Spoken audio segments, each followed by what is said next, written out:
আজকে সেই রকম বেরোনোর প্ল্যানিং ছিল না। তারপর বিশ্বাস ফোন করে বলল যে রেডি হও, চলো ঘুরে আসি, পুজো তো চলেই যাচ্ছে। তারপর এই যে ঝটপট করে আমি রেডি হয়ে গেছিলাম, রেডি হয়ে এই যে বেরিয়ে পড়েছিলাম।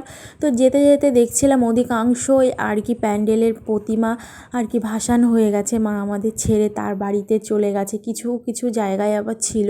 তো এই যে পুজোটা হচ্ছে, এটা হচ্ছে প্রতিষ্ঠিত মন্দির, সারা বছরই থাকে। তো এখানে তো আর ভাসান হয় না। তো দেখছিলাম এখানে আজকে অনুষ্ঠান হচ্ছে।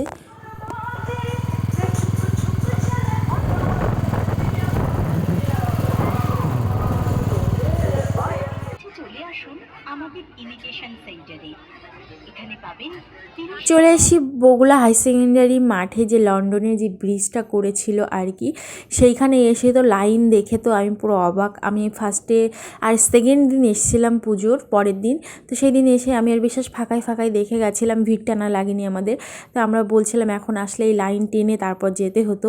তারপর এই যে আমি কিনে নিয়েছিলাম ময়ূরের পালক, আমি অনেক দিন ধরেই খুঁজছিলাম আর কি। তো ফাইনালি পেয়ে গেছি, তো নিয়ে নিলাম। তারপর এই যে মেলার ভিতরে একটু না ঘুরলে হয়, মেলার দোকানদার জিনিসপত্র সব রাগ করে, তাই না?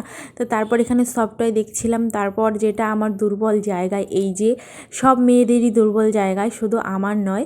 তো তারপর আমি এখানে এই চুড়িগুলো আর কি, ব্যাঙ্গেলস না চুড়ি যাই হোক, এগুলো দেখছিলাম। তো এগুলো খুব ভালো লাগছিলো, তো এটা আমার খুব ভালো লেগেছে, এটা আমি নিয়ে নিয়েছি। তারপরে যে যাওয়ার পথে বিরিয়ানি নিয়ে আমরা দুজন বাড়িতে চলে এসেছিলাম।